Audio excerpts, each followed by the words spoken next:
Sawadee Cap, everyone. Today's story comes from a subscriber named Ken, joining us from Canada. He's a man who, like many, sought a fresh start in Thailand, only to find himself caught in the complex emotional landscape of a bar-girl relationship. Ken's deeply personal story recounts his relationship with Pim, a Thai woman he met in a quiet bar. Convinced she was different and finding a purpose in being her savior, he invested emotionally and financially, only to discover a heartbreaking truth about her multiple relationships. This is a powerful, honest account of the unseen personal cost and emotional toll of such dynamics, and the painful journey of returning home a broken man. The tropical air in Thailand had a way of getting under your skin, and not just because of the humidity. It was the scent of jasmine and street food, the sound of tuk-tuks and temple bells, the feeling of a world so vibrant and alive that it could make a broken man feel whole again. That's why I came here. After a lifetime in the quiet, predictable landscape of Canada, marked by the quiet dissolution of a marriage and the creeping loneliness that followed, I needed something different. I needed something to fill the vast, aching void, a fresh start to escape the echo of a life I was no longer a part of. And then I met Pim. She wasn't in one of the big, rowdy beer bars on Walking Street, but a small, quiet place where a handful of expats watched the football on a TV in the corner. She had a soft smile that didn't quite reach her eyes, and a quiet grace that was a stark contrast to the loud, boisterous atmosphere of the area. We talked for hours that first night, and I was utterly hooked. She spoke softly about her family in Izan, about supporting them, and in her quiet vulnerability, I saw not a bar girl, but a beautiful soul trapped in a difficult situation. I was a man in search of a purpose, a quiet heroism to mend my own fractured sense of self, and I decided my purpose was to be her savior. This was the complex, emotional landscape I walked into, believing I was offering rescue, but unknowingly seeking it myself. Our relationship was a whirlwind of new experiences, a vibrant counterpoint to the monochrome life I'd left behind in Canada. Every day with Pim felt like a discovery, a brilliant splash of color on a canvas that had been dull for too long. We'd visit serene temples, their golden Buddhas radiating a peaceful calm, and I remember sharing hushed moments with her, feeling a quiet reverence I hadn't known I possessed. We ate delicious street food from makeshift stalls with cracked plastic chairs, the air thick with exotic aromas, and I genuinely laugh at my own fumbling attempts to navigate the spicier dishes, while she'd patiently guide me. We took spontaneous trips to quiet beaches in the south, far from the crowds of Pattaya, where the only sound was the rhythmic crash of waves, and under those vast, starry skies, I felt a joy and a sense of belonging that I hadn't felt in years. Pim was incredibly attentive, loving, and she had an uncanny ability to make me feel like I was the only man in the world, truly seen and deeply cherished. I thought I had found my soulmate, my second chance at a family, a true partnership. After the loneliness and failure of my past, this felt like redemption. She confided in me about her family's debt, about her mother's urgent medical bills, and I, the hero of my own blossoming love story, didn't hesitate. I paid for them all and more. It wasn't a burden, it was a profound investment in our future, a tangible promise that one day she could leave the bar for good and we could start a real life together, perhaps even in Canada. I saw myself not just as Ken from Canada, but as the man who was finally building a family and a purpose in the most unlikely of places, utterly blind to the unseen, accumulating personal costs that was slowly draining my emotional reserves and my very sense of self. Each act of generosity, each shared laugh, cemented my belief in the fantasy, making the inevitable fall all the more devastating. The red flags, as I see them now with chilling clarity, were everywhere, fluttering in the tropical breeze like warnings I desperately ignored. My profound blindness wasn't accidental. It was fueled by my own desperate, aching need to be a hero, to be loved, to finally belong. So I simply refused to acknowledge them. Her phone, for instance, was a fortress of secrecy, almost an extension of her hand, and she would always take it into the other room to answer messages, a fleeting look of guardedness crossing her face.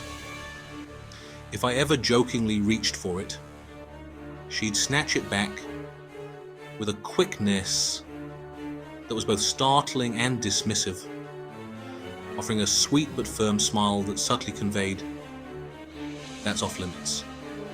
And then there were the endless excuses when I offered to take her on a trip to her village to meet her family, to finally put faces to the names I supported with my hard-earned money. The roads were always bad, her mother was perpetually busy, or it was simply not a good time. These excuses were infuriatingly vague, yet just plausible enough for my hopeful mind to grasp onto. I convinced myself it was cultural shyness, a deep-seated respect for privacy, or perhaps even a subtle way of testing my commitment, rather than a deliberate attempt to keep me at arm's length from her real life. The emotional toll of this kind of willful blindness is profound.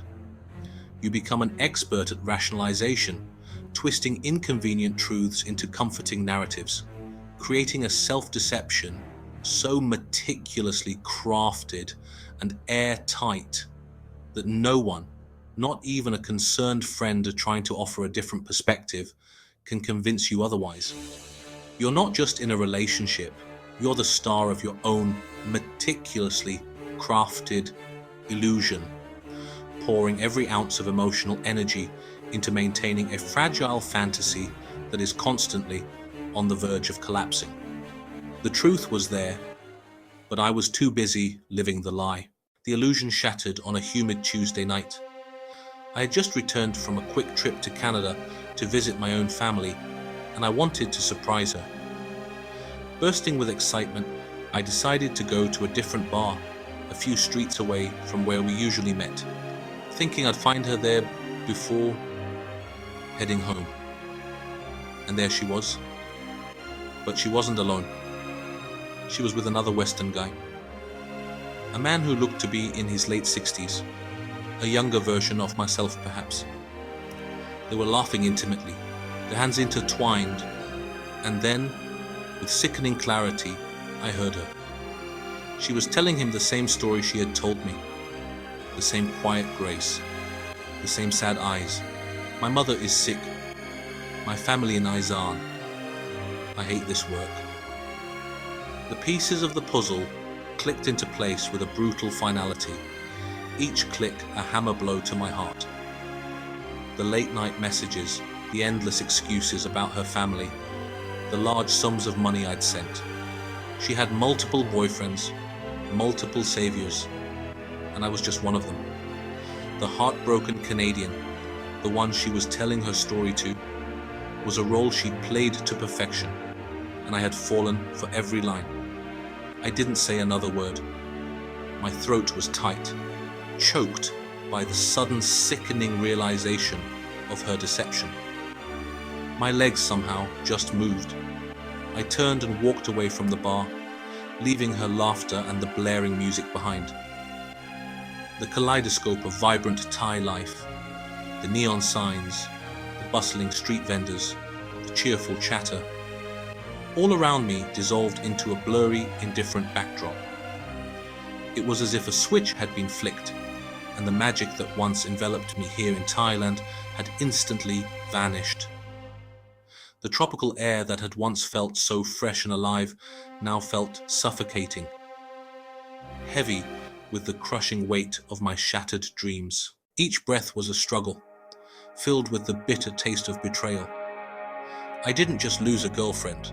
The loss was far deeper. I lost my purpose, the beautiful narrative I'd meticulously crafted for myself. I lost my second chance at happiness, the redemption I had sought after my own messy divorce. And most painfully, I lost my identity as a hero, the man who had come to rescue a damsel in distress. The heartbreak was a crushing physical weight in my chest, a dull ache that resonated with every beat of my pulse. But the feeling of being a fool, of having been so utterly, completely duped, was even worse. It was a deep-seated shame that burned hotter than any tropical sun, scalding me from the inside out. I had come here to escape a broken life, to find solace in a fresh start, only to discover I had built another, perhaps even more painful, existence on a foundation of lies. The emotional toll was immense. It wasn't just the money I lost, though that was significant, but the years I had invested, the hopes I had so naively built, and the future I had believed in so fervently. The unseen personal cost of this deception was the profound damage to my self-worth and my ability to trust anyone ever again. I went back to Canada a broken man, a different kind of broken than when I had left. I had left with a wounded heart. I returned with a shattered sense of self, a cynicism that gnawed at my soul. The jasmine and the street food, the tuk-tuks and the temple bells, they are just bitter memories now. And with them, the quiet shame of a man who, desperate for a fairy tale, let himself be fooled. The most painful part of it all is that I was so willing to believe the fantasy that I ignored the stark reality. And for that, there is no one to blame but myself. The mirror now reflects a man who trusted too much, hoped too blindly, and paid a price far greater than just money. Ken's story is a raw and honestly a pretty poignant reminder of the profound emotional toll that relationships built on deception can exact. He came to Thailand seeking healing and a new purpose, only to find himself entangled in a web of lies that cost him more than just money. It cost him his self-worth and his ability to trust. His journey from hopeful hero to a man shattered by betrayal highlights the often unseen personal cost associated with these dynamics. What are your thoughts on Ken's story? Have you ever experienced a similar emotional journey in a relationship? Share your insights and experiences respectfully in the comments below. If Ken's courageous honesty resonated with you, please give this video a like. And for more unfiltered, real-life stories and perspectives from expats around the world, make sure to subscribe and hit that notification bell so you don't miss our next video. Thanks for watching, and I'll see you in the next one.